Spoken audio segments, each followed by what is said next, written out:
Assalamu alaikum students, my name is Sir Shahrukh and I am your physics teacher. This lecture is for class 8th.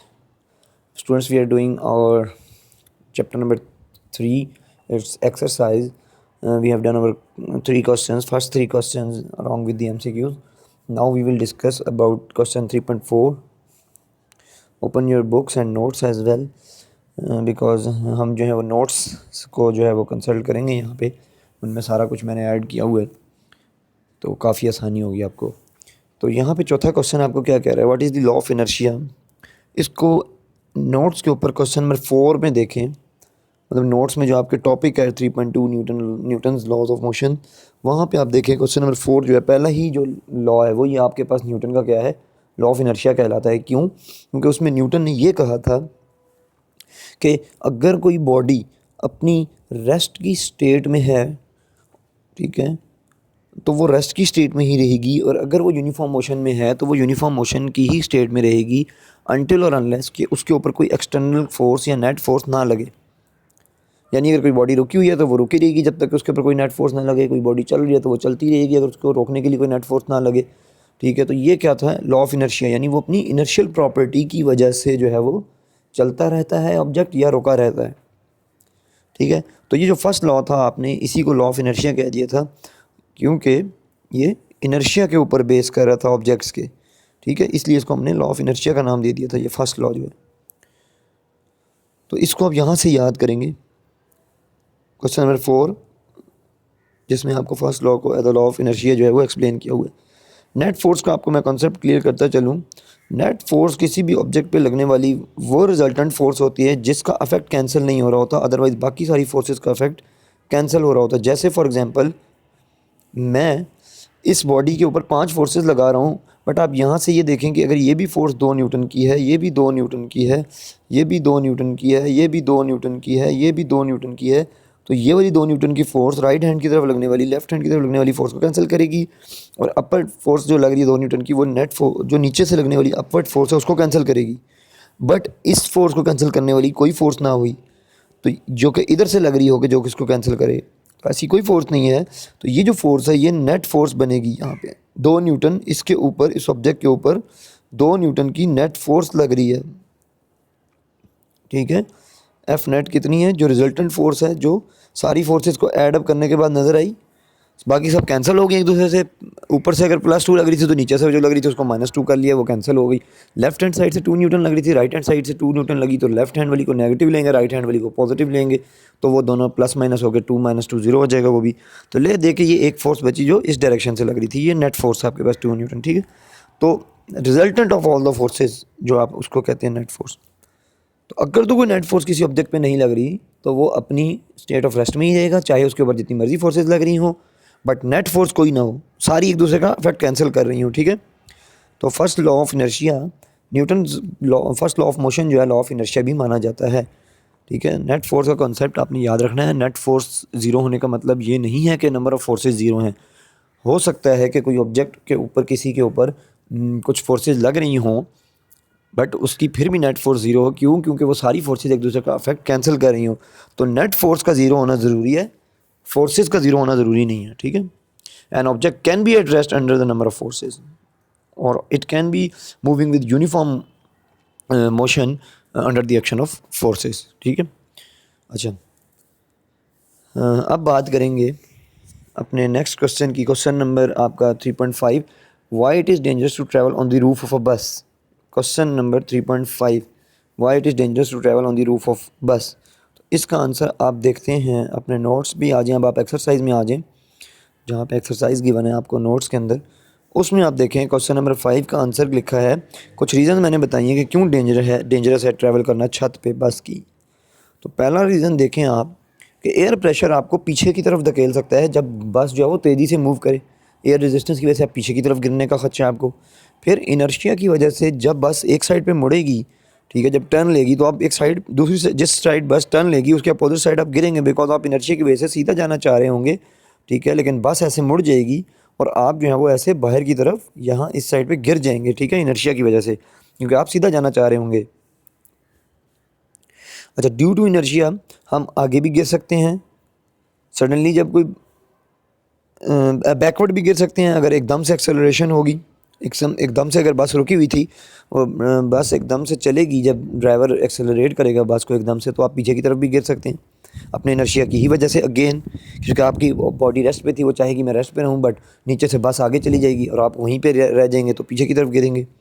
इसी तरह जब बस move करी हो और एकदम से रुके तो बस तो रुक जाएगी क्योंकि बस के टायर्स को ब्रेक मार के रोक दिया गया है, बट आप आगे की तरफ गिर जाएंगे क्योंकि इनर्शिया की वजह से आप स्ट्रेट जाना चाह रहे होंगे। ठीक है, तो ये कुछ रीज़न है जिस वजह से आप गिरने के चांसेस हैं, इसलिए आपको छत पे ट्रैवल करना डेंजरस है आपके लिए। ठीक है, अच्छा छठा क्वेश्चन देखें, why does a passenger move outward when a बस takes a sharp turn.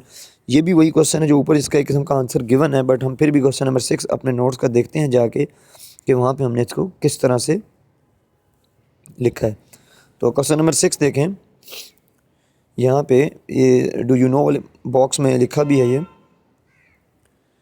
Why does a passenger fall outward in the outward direction when a बस टेक्स अ शार्प टर्न। यहाँ पे आपको नजर आ रहा होगा पैसेंजर्स जो हैं वो एक साइड पे जो हैं वो गिर रहे हैं जब बस उस तरफ मुड़ रही है, तो मतलब ये जो साइड पे बस है ये जो टर्न ले रही है एकदम से, तो ये पैसेंजर्स के अंदर का जो है वो सीन है कि वो एक साइड पे गिर रहे हैं।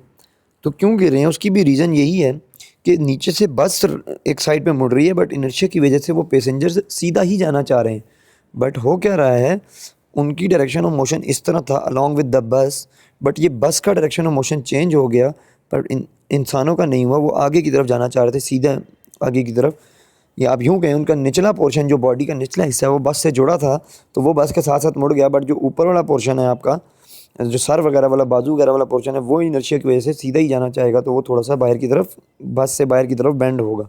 ठीक है, अलग बात है आप गिरेंगे तो नहीं, बस से तो कोई नहीं गिर सकता,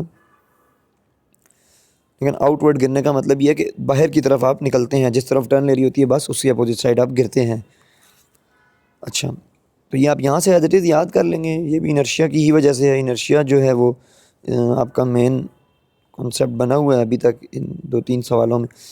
नेक्स्ट देखते हैं हमारे पास नेक्स्ट क्वेश्चन क्या कह रहा है। ये नेक्स्ट क्वेश्चन है हमारे पास 3.7, how can you relate force with the change of momentum of a body.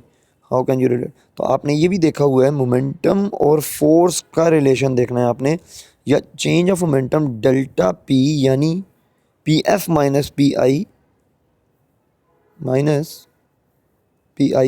इसका रिलेशन आपने देखना है चेंज ऑफ मोमेंटम का विद फोर्स। तो आपने क्या रिलेशन देखा होता है, F is equal to change of momentum, rate of change of momentum यानी P F minus P I divided by T.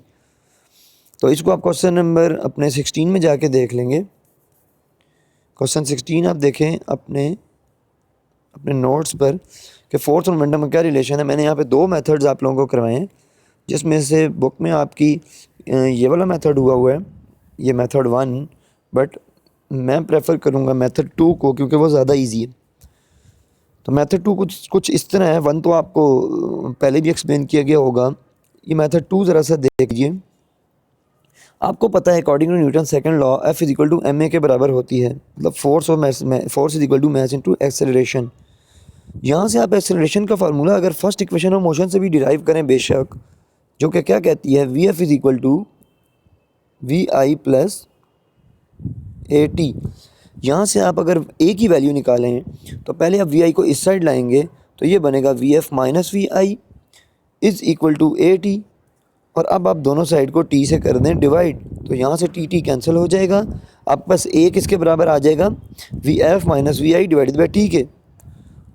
तो डायरेक्ट एक्सेलरेशन का फार्मूला आप चलें पुट कर लें, अगर आप डिराइव नहीं करते फर्स्ट इक्वेशन से तो डायरेक्ट एक्सेलरेशन का फार्मूला आपको याद है, आप F is equal to M A के अंदर ए की जगह आप ये फार्मूला पुट करें, ये आपने पुट कर दिया V F minus V I divided by T.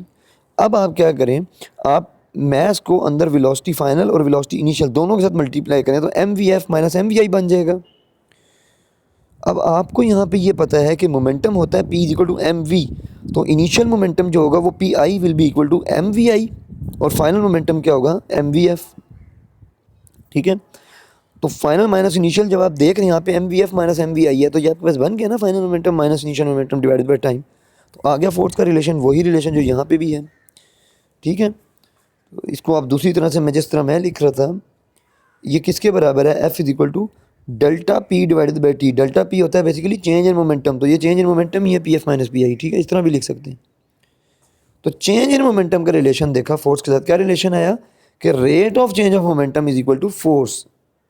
ठीक है, बाकी आप याद कर ले नोट से एज इट इज़, और समझ तो आ जाएगी, इतना मुश्किल नहीं है। नेक्स्ट देखते हैं अब अपना क्वेश्चन नंबर 8। क्वेश्चन नंबर 8 में आपके पास क्या कह रहे हैं, what will be the tension in the rope that is pulled from its two ends, दोनों अपोजिट एंड्स से एक रस्सी को खींचा गया विद 100 न्यूटन फोर्स ईच। ये वही एमसीक्यूज जैसा है जिसमें 10 न्यूटन की दो फोर्सेस जो हैं वो लगी हुई थी स्ट्रिंग्स के एंड पे, और टेंशन इन द स्ट्रिंग पूछी जा रही थी।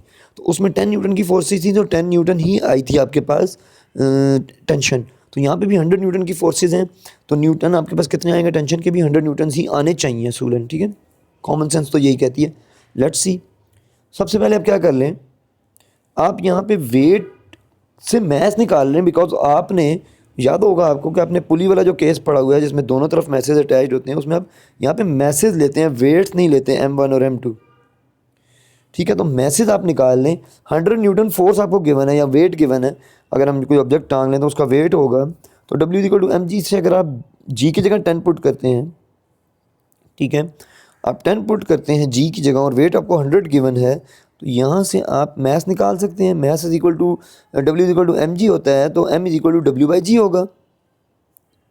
इसमें आप वेट की जगह 100 पुट करें, 100 kg मीटर पर सेकंड स्क्वायर, क्योंकि एक न्यूटन किसके बराबर होता है, kg मीटर पर सेकंड स्क्वायर के बराबर होता है, और डिवाइडेड बाय 10 मीटर पर सेकंड स्क्वायर एक्सेलरेशन की वैल्यू पुट करें आप, तो मीटर पर सेकंड स्क्वायर से कट जाएंगे, जस्ट kg बचेगा, और 10 का एक जीरो से कट जाएगा 100 के एक जीरो से, तो 10 आंसर आ जाएगा आपके पास। ये 10 kg आपके पास मैथ आ गया। अब चूंकि दोनों स्ट्रिंग के एंड पे मैसेज अटैच्ड हैं, वो अगर हम फ्रिक्शन लेस पुली से गुजार लें तो हमारे पास क्या आ जाएगा, कौन सा फार्मूला यूज़ हो जाएगा, वही वाला जो दो मैसेज के लटकने के टाइम टेंशन का होता था। जब वो आ जाएगा तो आप उस फार्मूले को आप यूज़ करते हुए वैल्यूज़ पुट करते हुए सॉल्व करेंगे, तो T=100 न्यूटन आपकी आनी चाहिए और आएगी। ठीक है, इस क्वेश्चन को भी आप देख लें। और इसके अलावा क्वेश्चन नंबर 9 आप देखें, यहाँ पे कह रहा है action and reaction are always equal and opposite, then how does the body move. तो जब एक्शन और रिएक्शन बराबर हैं तो बॉडी मूव कैसे कर रही है, क्रिटिकल क्वेश्चन है। बट आप ये देखें, आपको कुछ इस तरह से बताया जाए अगर कि देखें, बॉडीज़ आपके पास एक बॉडी है जो एक्शन कर रही है और दूसरी बॉडी है जो रिएक्शन कर रही है। कहने का मतलब ये है कि आपकी अगर तो एक्शन और रिएक्शन दोनों सेम ही बॉडीज़ पर होते, ठीक है, सेम बॉडी पे एक्शन भी हो और उसी बॉडी पे रिएक्शन भी हो, तब आपके पास आप ये कहेंगे कि बॉडी मूव नहीं करेगी, बिकॉज एक्शन और रिएक्शन एक दूसरे का इफेक्ट कैंसिल कर देंगे। बट ऐसा नहीं है, एक्शन और रिएक्शन डिफरेंट बॉडीज़ पर हो रहे हैं। फॉर एग्जांपल, सबसे बेस्ट एग्जांपल मैं आपको देने वाला हूँ अर्थ की। ये आपके पास क्या है, मैंने बना दिया, अर्थ बना दिया, ये अर्थ की सरफेस बनाई है बेसिकली, और ये आप हैं जो आप अपने जूते से अर्थ के ऊपर फोर्स लगाएंगे। ठीक है,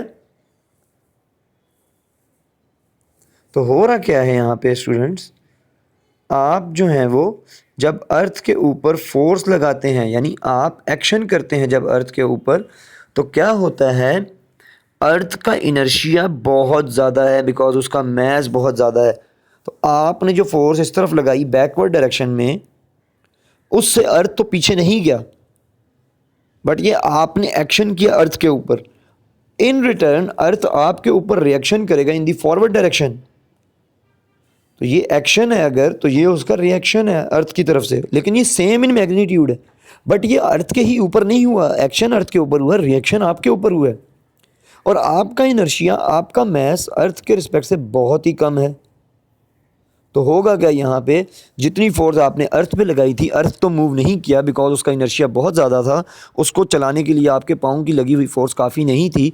बट जब अर्थ ने वो फोर्स एज अ रिएक्शन आपको दी, तो आपका मैस कम था, आपका इनर्शिया कम था, तो आप फॉरवर्ड मूव कर जाएंगे, क्योंकि वो फोर्स आपके इनर्शिया को ओवरकम करने के लिए काफ़ी है, यानी आपको चलाने के लिए वो फोर्स काफ़ी है। ठीक है, तो एक्शन, और इसलिए आप फिर मूव कर जाते हैं ना आगे की तरफ, लेकिन अर्थ मूव नहीं करता है ड्यू टू इनर्शिया ही। यहाँ पे भी इनर्शिया का कॉन्सेप्ट आ गया। तो ऐसा ये कहना है आपने कि अगर तो एक्शन और रिएक्शन सेम बॉडी पर हो रहे होते तब वो बॉडी मूव ना करती। क्यों ना करती? क्योंकि एक्शन और रिएक्शन सेम होता तो बॉडी मूव ही ना करती, क्योंकि एक्शन और रिएक्शन एक दूसरे का इफेक्ट कैंसिल कर देते, वो होते भी अपोजिट डायरेक्शन में। बट चूंकि एक्शन और रिएक्शन डिफरेंट बॉडीज़ पे एक्ट करता है, इसलिए उनमें से एक बॉडी का इनर्शिया कम होगा तो वो उतनी फोर्स से चल पड़ेगी जितनी फोर्स से दूसरी बॉडी नहीं चली, जैसे मास ऑफ द अर्थ और आप। ठीक है। अच्छा, इसके बाद अगर 10th क्वेश्चन को देखें तो वो भी बहुत इजी सा देख ही लेना चाहिए, उसको भी लास्ट क्वेश्चन है, इसके बाद हम बस करते हैं। क्वेश्चन नंबर 10 में कह रहा है कि एक हॉर्स है वो कार्ट को खींच रहा है। ठीक है ना, कार्ट मतलब ये गाड़ी जो होती है पीछे लगी हुई, ठेला जैसे आप कह सकते हैं। तो वो ये कह रहे हैं एक्शन और रिएक्शन अगर इक्वल हैं और अपोजिट हैं तो कार्ट मूव कैसे कर रही है फिर? मतलब देखो, घोड़े ने, हॉर्स ने एक्शन किया, यहाँ पे ये मैंने फिगर बनाई है, मतलब मैंने नहीं बनाई, फिगर को एडिट किया है। एक्शन किसने किया? हॉर्स ने किया कार्ट के ऊपर। तो कार्ट ने रिएक्शन किया हॉर्स के ऊपर, इक्वल इन मैग्नीट्यूड। तो ना घोड़ा खिंचा ना कार्ट, बट यहाँ पे भी वही बात है, ना घोड़ा मतलब आगे चला समझो कार्ट को लेकर, ना घोड़ा पीछे की तरफ गया ना कार्ट पीछे की तरफ गई, दोनों अपनी जगह पर ही रहे। तो यहाँ पे हम वो कॉन्सेप्ट कह सकते हैं कि घोड़ा जो है वो जितनी फोर्स लगाएगा कार्ट पे, ठीक है, कार्ट उतनी ही फोर्स घोड़े पे लगाएगी। बट चूंकि कार्ट का वज़न कार्ट का वज़न घोड़े के वज़न से कम हो तो वो जो है घोड़ा उसको खींच लेगा, ठीक है, ईजीली। बट अगर कार्ट का वज़न ज़्यादा हो तो घोड़ा उसको नहीं खींच पाएगा, क्योंकि फिर उसका इनर्शिया ज़्यादा होगा कार्ट का। डेफिनेटली फोर्स तो वो लगा रहा है बट वो घोड़ा उसको खींच नहीं पाएगा, ठीक है, क्योंकि इनर्शिया उसका ज़्यादा है। तो इन रिटर्न जब वो रिएक्शन लगा रहा है वो कार्ट, तो बेसिकली वो क्या कर रहा है, घोड़े को चलने नहीं दे रहा, उल्टा घोड़ा बजाय उसको चलाए उल्टा उसने उसको रोक लिया घोड़े को। बट ये कॉन्सेप्ट थोड़ा एक्सप्लेन करने में मुश्किल लग रहा है, तो हम यूँ कहते हैं कि चलो हॉर्स जो है उसने जो फोर्स लगाई कार्ट के ऊपर, कार्ट ने वापस उसके ऊपर उतनी फोर्स लगा दी, दोनों वहीं के वहीं रहे, नहीं चले, मान लिया। बट यहाँ पे सिर्फ यही दो फोर्सेस तो नहीं लग रही, बल्कि घोड़ा ज़मीन के ऊपर भी तो कोई फोर्स लगा रहा है। अब वो जो ज़मीन के ऊपर घोड़ा फोर्स लगा रहा है वो अपने पाँवों को स्लाइड कर रहा है। तो स्लाइडिंग फ्रिक्शन जो है वो घोड़े के पाँवों के और ग्राउंड के दरमियान जो स्लाइडिंग फ्रिक्शन है वो ज़्यादा है। और वो फ्रिक्शन क्या कर रही है? वो चलाने की कोशिश कर रही है। तो चलाने वाली फोर्स जो है, फ्रिक्शनल फोर्स, चलाने वाली मूव वो ज़्यादा है। इसकी बनिस्बत जो कार्ट का टायर है वो जो ग्राउंड के साथ अटैच है वो कुछ पॉइंट से अटैच है, यानी वहाँ पे फ्रिक्शन कम होगी, क्योंकि rolling friction between tyre and road कम होती है। आपने पढ़ा हुआ है रोलिंग फ्रिक्शन कम है, स्लाइडिंग फ्रिक्शन ज़्यादा है। ठीक है, रोलिंग फ्रिक्शन कम है, स्लाइडिंग फ्रिक्शन ज़्यादा है। तो जो रोलिंग फ्रिक्शन है वो कार्ट क्या कोशिश कर रही है कि घोड़ा मुझे ना चला सके, अपनी रेस्ट की स्टेट में रहना चाह रही है। तो जो फ्रिक्शन ऑफ कार्ट है, कार्ट के टायर और उसके रोड के दरमियान, वो फ्रिक्शन क्या है? कम है। और ये जो है स्टॉपिंग फ्रिक्शन है, जो रोकना चाह रही है, टेंड्स टू स्टॉप है ये। और यहाँ पे जो फ्रिक्शन है टायर, घोड़े के पाँवों के और रोड के दरमियान, ये जो फ्रिक्शन है ये ज़्यादा है। एम लिख दिया मैंने, मूव, ठीक है। तो ये फ्रिक्शन ज़्यादा है। तो जब ये फ्रिक्शन ज़्यादा है तो नेट रिजल्टेंट फोर्स कहाँ लग रही है? आगे मूव करने की तरफ। तो ऑब्जेक्ट कहाँ मूव करेगा? घोड़ा और कार्ट दोनों के दोनों आगे नेट मूवमेंट शो करेंगे इन दी फॉरवर्ड डायरेक्शन, ठीक है। तो कहने का मतलब ये है कि चलाने वाली फोर्स ज़्यादा है घोड़े और के पाँवों के और रोड के दरमियान, और रोकने वाली फोर्स कम है टायर ऑफ द कार्ट और रोड के दरमियान। तो चलाने वाली अगर फोर्स ज़्यादा है तो इसलिए गाड़ी और दोनों, घोड़ा और गाड़ी जो है वो चल पड़ेंगे, ठीक है। इसी के बरअक्स अगर मैं कार्ट के टायर ना लगाऊं, कार्ट वैसे ही कोई ज़मीन पर पड़ी हो, तो मे भी ये भी हो सकता है कि घोड़ा फिर उसको ना खींच पाए, बिकॉज कार्ट और ग्राउंड के दरमियान तब स्लाइडिंग फ्रिक्शन ज़्यादा हो जाएगी। तो घोड़ा फिर उसे नहीं खींच पाएगा, क्योंकि अब रोकने वाली फ्रिक्शन ज़्यादा होगी, चलाने वाली फ्रिक्शन कम होगी, क्योंकि घोड़ों के पाँव के दरमियान और रोड के दरमियान इतनी फ्रिक्शन नहीं होगी कि वो मूव करवा सके, जितनी के कार्ट के नीचे वाली पूरी की पूरी बेस और रोड के दरमियान होगी जो उसको रोक सके। तो वो इसलिए घोड़ा उसको फिर नहीं खींच पाएगा, रुके ही रहेगा वो, ठीक है। यहाँ तक मेरा ख्याल आज के लिए काफ़ी है 3.10। बाकी नेक्स्ट इंशाल्लाह हम नेक्स्ट वीडियो में करेंगे। तब तक के लिए अपना ख्याल रखें, इनको क्वेश्चंस को पढ़ते रहिए, याद कीजिए और लिखते रहिए, प्रैक्टिस करते रहिए। तब तक के लिए अपना ख्याल रखिए। अल्लाह हाफिज़।